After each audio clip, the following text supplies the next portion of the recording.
Amém. Pai do Senhor, irmãos. Amém. Pode sentar no seu lugar. Para mim é um enorme prazer. E antes de ministrar a palavra de Deus, eu só queria fazer 3 considerações com os irmãos. E pedir a você, por gentileza, que deixe a Bíblia aberta nesse texto.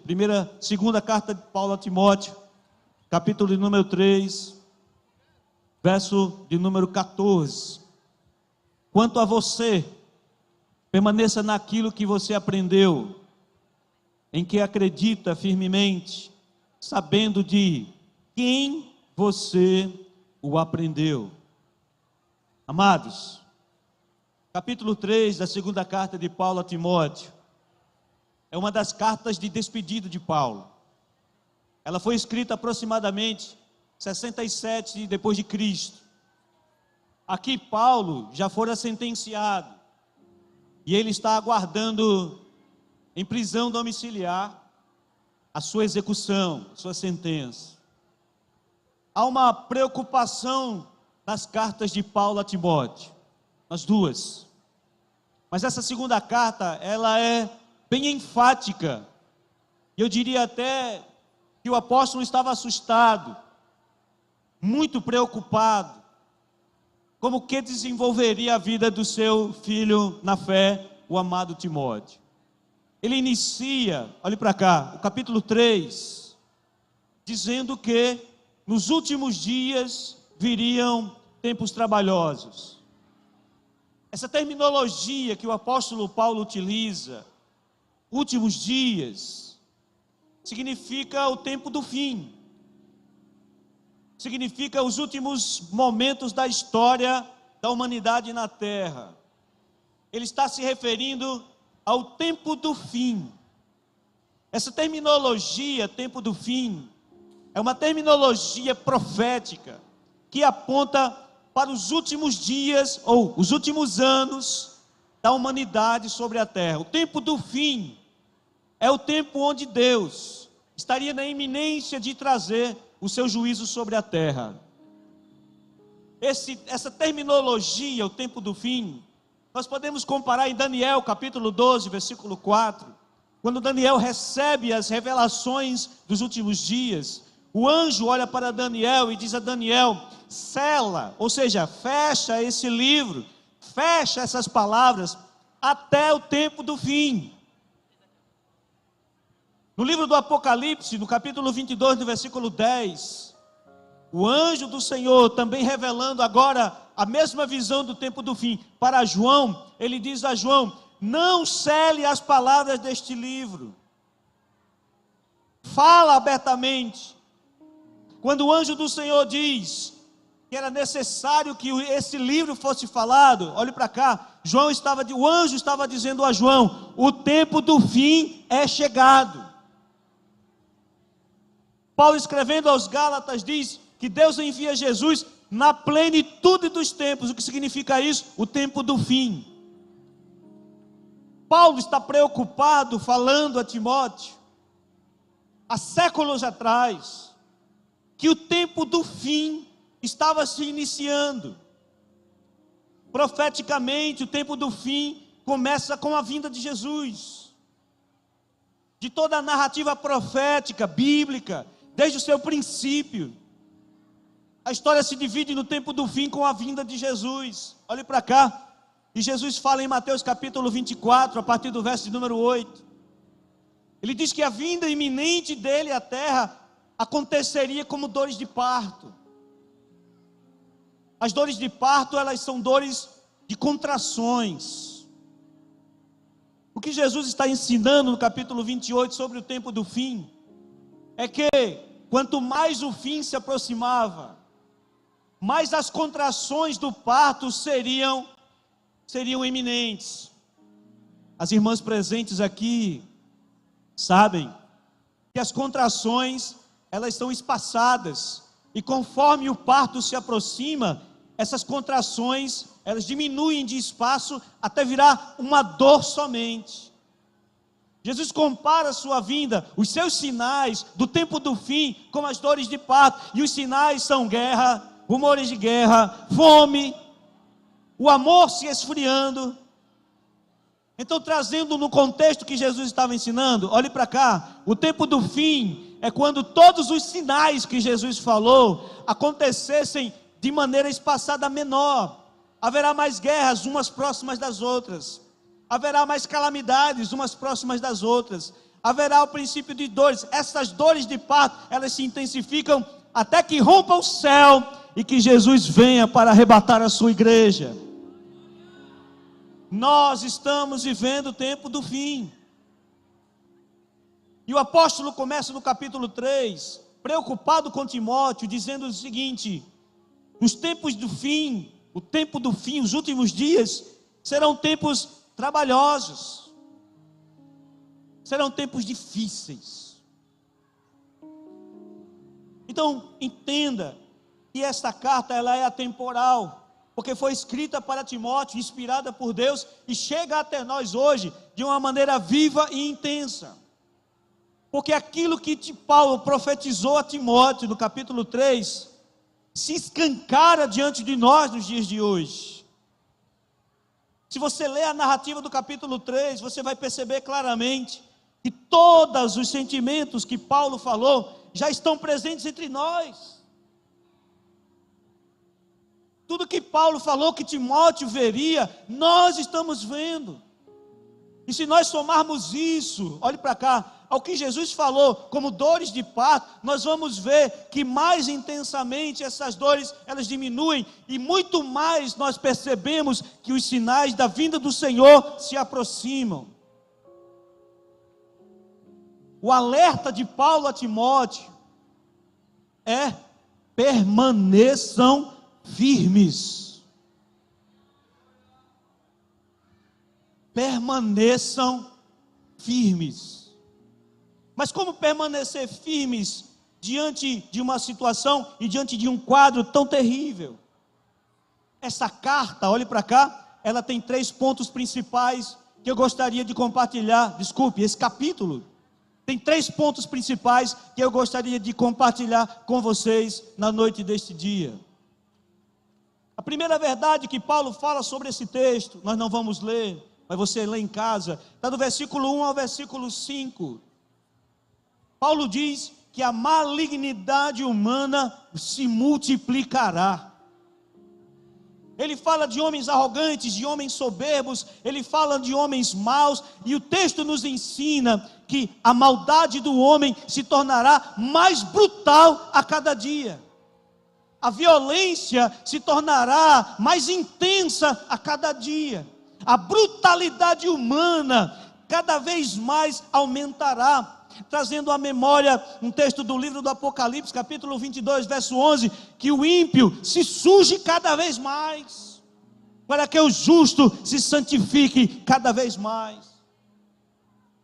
Paulo está dizendo que os sentimentos humanos, olhe para cá, eles vão se intensificar de uma maneira a ponto de que os próprios filhos de Deus serão impactados com essa situação, e se não fossem os escolhidos, Deus não abreviaria esses tempos.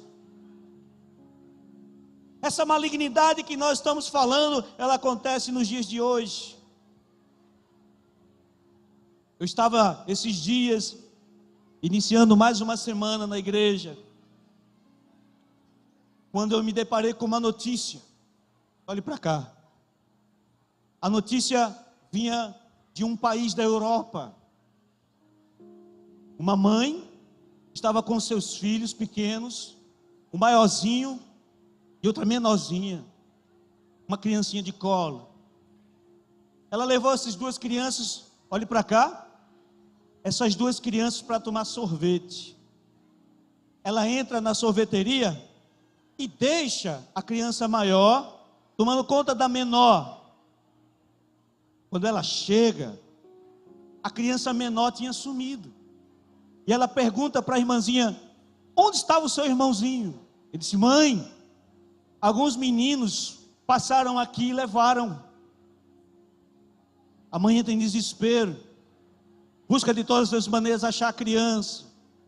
Horas depois, a notícia de que aquele pequeno bebê tinha sido colocado nos trilhos de um trem E o trem tinha acabado com a vida daquela criança de uma maneira brutal. A cidade pequena fica empolvorosa, a polícia é acionada, as crianças são pegas, e se pergunta aqueles pré-adolescentes o porquê de tamanha brutalidade. O porquê de pegar um bebê inocente e colocar nos trilhos de um trem para que ele fosse esmagado. Olhe para cá, a resposta dos adolescentes foi: nós queríamos ver como é que um corpo de um bebê é mutilado por um trem. E notícias como essa pipocam nos jornais todos os dias. Violência gratuita, de malignidade humana. Olhe para cá, Deus está soltando os arreios da humanidade, e quanto mais Deus solta, mais o homem se torna perverso, mais o homem se torna vil, mais o homem se torna violento. Paulo fala que essa malignidade também será somada a falsos profetas, a falsos crentes. Ele chega a citar o nome de Janes e Jambres, e diz que assim como esses homens fizeram um tumulto em Israel, homens perversos entrariam em nossas fileiras, mulheres cruéis entrariam em nossas fileiras. Olhe para cá, Janes e Jambres eram magos do Egito. Eles estavam naquele grupo de magos que se depararam contra Moisés diante de Faraó. Quando Israel sai do Egito, Janes e Jambres saem como convertidos. E são eles que incitam Israel a construir o bezerro de ouro. Paulo disse que esses homens, olhe para cá, estariam no nosso meio. Então, quando nós olhamos para esse contexto, nós vamos perceber que a violência lá fora, a maldade lá fora, e há falsos crentes dentro das igrejas, há falsas igrejas, há falsos pastores. Os últimos dias mostram para nós, não sei se eu vou chocar você com a verdade que eu vou dizer agora, mas o diabo tem aberto igrejas, tem levantado falsos profetas, tem levantado heresias. Então o quadro que Paulo está pintando é um quadro de extrema preocupação, porque essas falsas igrejas, elas são redutos de pessoas que não se converteram. Então, dentro desse papel que é pintado pelo apóstolo Paulo, olhe para cá, violência lá fora, falsos crentes dentro das igrejas, esse quadro irá pressionar os filhos de Deus. Esse quadro é um quadro que fará com que os discípulos pressionados, quem já se sentiu pressionado na escola, levante a mão. Quem já se sentiu pressionado na faculdade, levante a mão. Quem já se sentiu pressionado no emprego, levante a mão. Por um falso crente, por violência externa. Paulo pinta esse quadro diante de nós e diz que o discurso da serpente é mais presente do que nunca.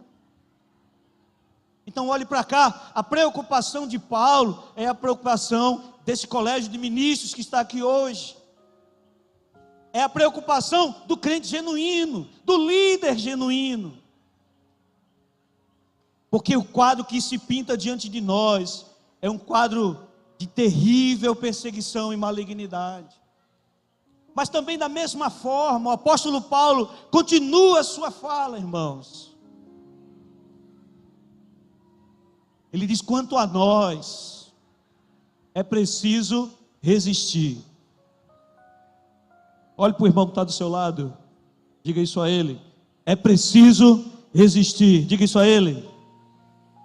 Diga com vontade, irmão. Mas pastor, o quadro é muito assustador. O quadro é terrível. Os que pertencem a Cristo serão perseguidos. Amados, olhe para cá. Se você olhar para o quadro lá de fora, você vai perceber que o mundo está preparado para a perseguição contra a igreja. Nesse exato momento, todas as forças combinadas, elas são direcionadas para nós. Aqueles que permanecem servindo a Cristo, aqueles que permanecem servindo ao Senhor. Paulo diz, no meio desse quadro de maldade, Paulo diz, aqueles que quiserem servir a Deus, sofrerão perseguições. Amado, deixa eu dizer uma coisa a você, o mundo já está preparado para nos perseguir. O argumento do discurso do ódio já é pauta em todos os lugares.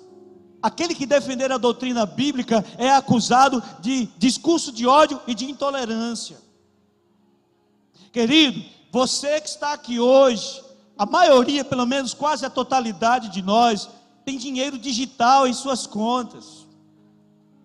Se o governo quiser perseguir, basta que você não tenha acesso aos seus recursos, ao seu cartão, a sua vida financeira simplesmente acabará. Nesse exato momento, as autoridades, através das operadoras de celular, sabem exatamente onde nós estamos, eles nos localizam, eles sabem para onde nós vamos, eles sabem os nossos padrões de comportamento. O mundo está preparado para nos perseguir.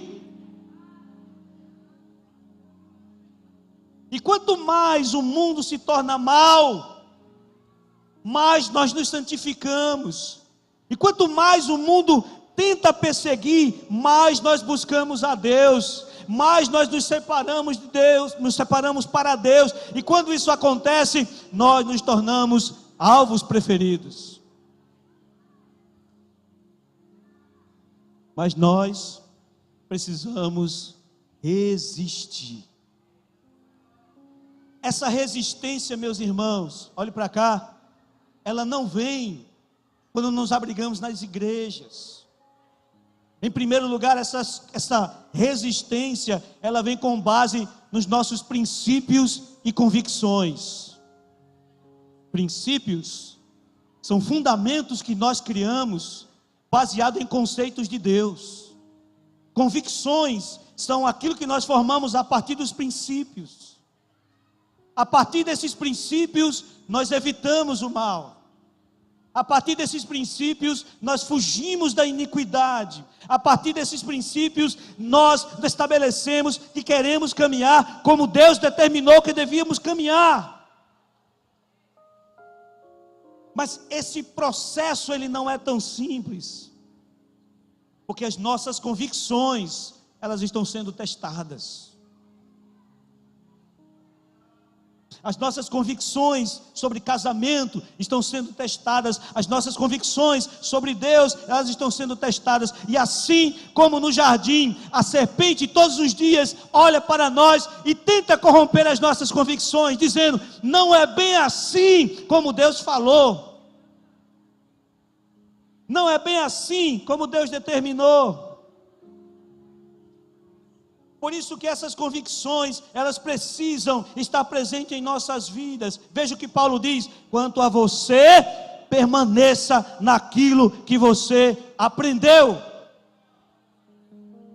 Não duvide do que você aprendeu, não duvide de onde você saiu, não duvide do que você absorveu da Bíblia Sagrada, dos conceitos de Deus, daquele que vos ensinaram. Para resistir, é preciso entender que as minhas convicções, olhem para cá, elas são mais importantes do que os meus relacionamentos. Que as minhas convicções, elas são mais importantes do que estar bem diante das pessoas. Permanecer diante de todas as adversidades e perseguições, e diante de tudo e de todas as modas que estão por aí. Igrejas que abrem para atrair jovens. Por isso que o apóstolo Paulo, olhe para cá, ele diz, permaneça no que você aprendeu. Verso 14, e em quem acreditar firmemente. Em primeiro lugar, entenda, precisamos resistir com as nossas convicções. Diga, nossas convicções. A segunda forma de resistir com as nossas convicções é criando e absorvendo os nossos referenciais. Olhe para cá, meu irmão, deixa eu dizer uma coisa a você. Eu sei que está quente. Eu sei que você está cansado. Talvez você esteja imaginando o que vai acontecer amanhã. Mas o Senhor me trouxe aqui como uma voz profética para dizer algumas coisas a você. As suas convicções na palavra de Deus. E o apóstolo Paulo diz: e em quem ensinou a você. As nossas convicções, irmãos, elas são estabelecidas com os referenciais que nós criamos. Pastor, o que são referenciais? Veja o que o apóstolo Paulo diz no texto. Ele fala da avó de Timóteo, ele fala da mãe de Timóteo, ele fala de Lóide e de Eunice. Permaneça no que você aprendeu, porque você sabe de quem você aprendeu. Criar referenciais, olhe para cá, somos nós que criamos. Os referenciais, nós criamos os nossos referenciais. Por isso que é muito assustador diante da juventude, diante da igreja, a igreja criar referenciais que não são seus pastores. Referencial é aquela pessoa que você lembra a falar de alguma coisa. Quando nós falamos de santidade, o seu referencial deve ser o seu pastor. Quando nós falamos de santidade, o referencial deve ser o seu pastor. Quando nós falamos de um referencial de evangelização, o referencial é o seu pastor. Porque referenciais longes, referenciais distantes, referenciais sem contato físico, eles não irão edificar as suas convicções. Referenciais de pastores ou de influenciadores de TikTok não trarão referencial sobre sua vida, não edificarão a sua vida. Olhe para cá. Toda vez que eu lembro e eu busco um referencial de oração, eu lembro do pastor, dos primeiros passos da minha juventude. Quando eu chegava na igreja, ele estava com o rosto na cadeira, orando, pedindo que o Senhor salvasse vidas. O meu referencial não está a 2.000 quilômetros de mim, o meu referencial congrega comigo.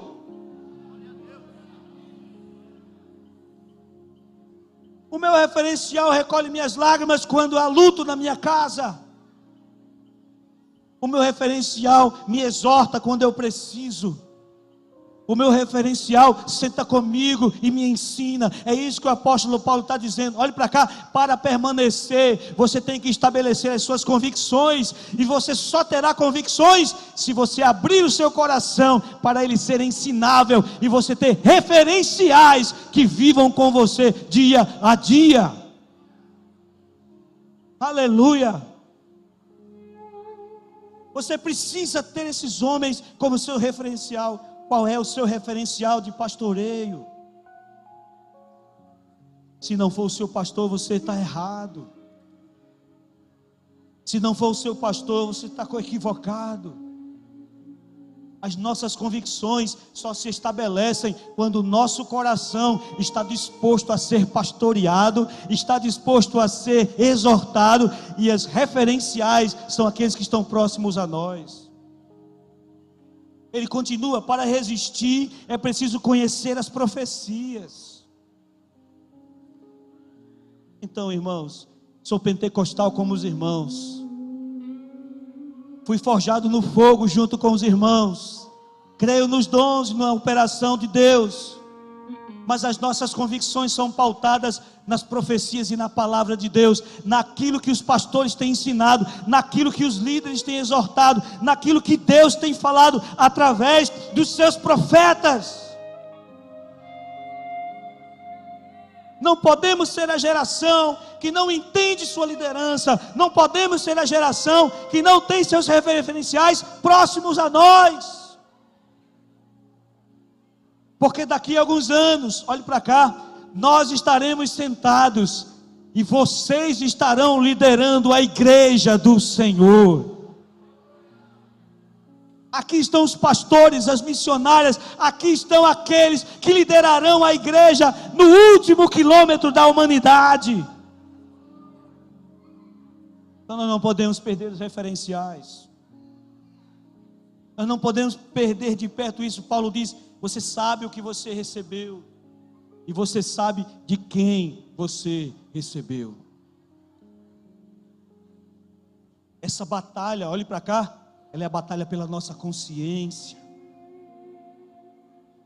Nós não vamos resistir lutando, porque o nosso inimigo, ele não é carne e sangue.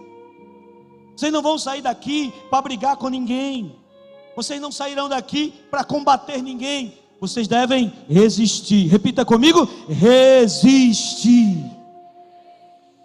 Aleluia. Por isso que a palavra de Deus nos ensina: honrai os vossos pastores, sigam o que eles estão dizendo. Povo de Deus, para resistir é preciso entender que o mundo é mau, mas temos um ambiente de paz e santidade, que os nossos líderes nos conduzirão à presença de Jesus Cristo. Por isso eu encerro dizendo, por fim, mas não menos importante: não tenha medo dessas coisas. Não tenha medo das coisas que estão acontecendo. Não tenha medo das coisas que estão sendo expostas diante de nós. Porque esse mundo, mesmo tenebroso, mesmo maligno, esse mundo não te vencerá. Esse mundo não vencerá você. Ele não destituirá a salvação que está sob seus ombros. Ele não tirará de você aquilo que Deus colocou. Porque os últimos dias, os últimos quilômetros da humanidade sobre a terra, está tudo no controle de Deus. Apocalipse capítulo 4 e capítulo 5. A palavra do Senhor diz que João tem a visão do trono de Deus. Depois de enviar todas as cartas a todas as igrejas, Deus leva João ao céu, para que João contemple a visão do grande trono de Deus. Olhe para cá, no capítulo 4, a visão de João é a visão do trono. Um ser sentado sobre o trono, os 24 anciãos, os 4 seres viventes, o trono de Deus estabelecido. João faz questão de falar que um trono está estabelecido. A soberania de Deus não é abalada. No capítulo 5, João diz que Jesus é visto ao lado do trono, se apropria do rolo do livro para quebrar todos os selos. O que é que eu aprendo com isso, meu irmão? Olhe para cá. Eu aprendo que antes de todas as tragédias acontecerem, quando todas as coisas estiverem difíceis, olhe para cá, lembre, existe um trono e ele não será abalado. Jesus está no controle. Jesus tem o livro na sua mão. Por isso que o capítulo 4 e o 5 antecede os selos, antecede as taças, antecede todas as tragédias. Antecede para que nós tenhamos a consciência que Deus nunca perderá o controle, que Deus nunca perderá o controle da situação, e que Cristo tem o governo eterno nas suas mãos. Aleluia. Por isso que o Senhor diz, no capítulo 21, quando todas essas coisas começarem a acontecer, levantai as vossas cabeças, porque a vossa redenção se aproxima. Pastor, eu vou encaminhar por isso. Paulo diz a Timóteo: nos últimos dias, no tempo do fim, Timóteo, profeticamente, ele diz: haverão dias trabalhosos, haverá tempos onde os homens serão amantes de si mesmos. Timóteo, haverá tempos onde a maldade, a malignidade dominará o coração das pessoas. Timóteo, os homens serão maus. Timóteo, os homens serão violentos. Timóteo, a maldade irá perfazer todas as coisas. Timóteo, ele pinta o quadro, mas ele diz: Timóteo, resista, permaneça firme no que você aprendeu, estabeleça seus referenciais, siga seus referenciais, esteja firme naquilo que você aprendeu, e você não será abalado. Igreja do Senhor, você não será abalado, você não será abalado, você não será abalado. E assim como Israel viu as pragas descendo sobre o Egito e nada acontecendo com os seus, da mesma maneira veremos o juízo de Deus descendo sobre a terra, mas nós permaneceremos firmes. Você só estará firme se você tiver convicções. Você só estiver firme se as suas convicções estiverem em Deus. Você só será firme se em Deus você confiar na sua liderança. Igreja do Senhor, não duvide, não dê ouvidos ao diabo. Ouça a voz de Deus nessa noite, para que o Senhor conduza todos vocês pelos últimos quilômetros da humanidade. E a graça do Senhor esteja conosco a cada momento. Por gentileza, se coloque de pé. Deixa eu orar para encerrar esse momento.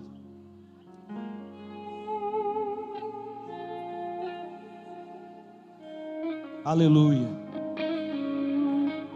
Pastor Edilson me conferiu o privilégio de fazer um convite.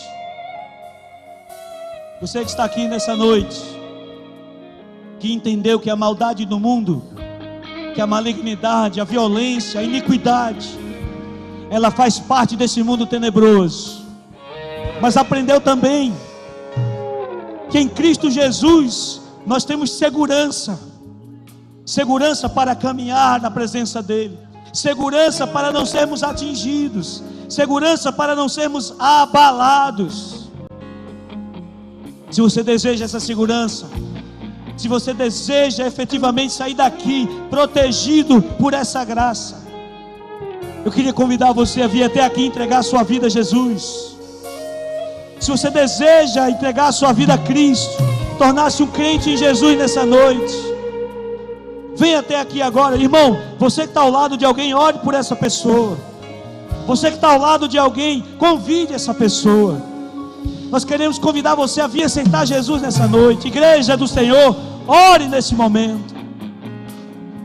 Onde está a primeira pessoa que quer entregar a vida a Jesus? Vem até aqui agora. Nós vamos orar por você nessa noite. Onde está a primeira pessoa? Vem até aqui. Irmão, traga essa pessoa a Jesus. Você que deseja se render a Jesus, vem até aqui agora. Você que deseja entregar a vida a Cristo, vem até aqui agora. Onde está a primeira pessoa? Onde está a primeira pessoa que deseja entregar a vida a Cristo? Tem alguém nessa noite? O Senhor deseja salvar a sua vida nessa noite. O Senhor deseja salvar a sua vida nessa noite. Onde está a primeira pessoa?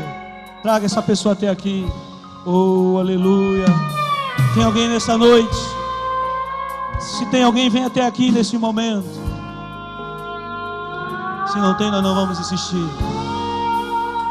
Eu queria orar por você, meu irmão. Feche seus olhos. Feche seus olhos. Busque a Deus aí no seu lugar.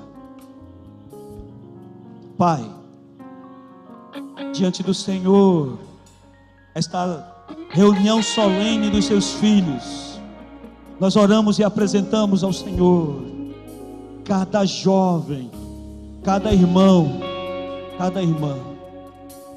Senhor, eu te apresento cada um, porque o Senhor me trouxe aqui para orar e apresentar estas vidas diante do Senhor.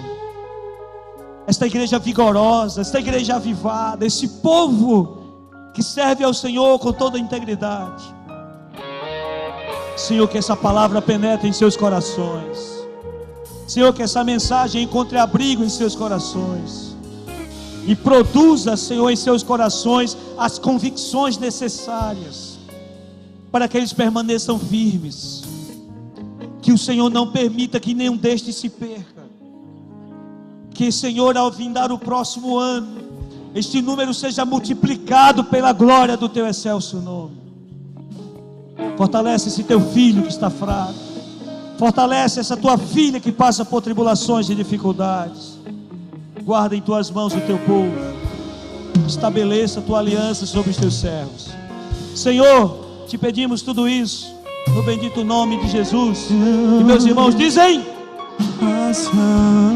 Bom, quero agradecer mais uma vez, antes de passar o microfone. Quero agradecer ao ministério da igreja. Quero agradecer ao Edilson Júnior. Que o Senhor continue usando o seu filho como uma liderança inspiradora para a juventude da igreja. Que o Senhor continue te usando, meu irmão, te abençoando. E que esse povo seja convidado cada vez mais a estar nas portas celestiais. E que a graça de Deus nunca se aparte de vocês. Que Deus em Cristo vos abençoe, em nome do Senhor Jesus.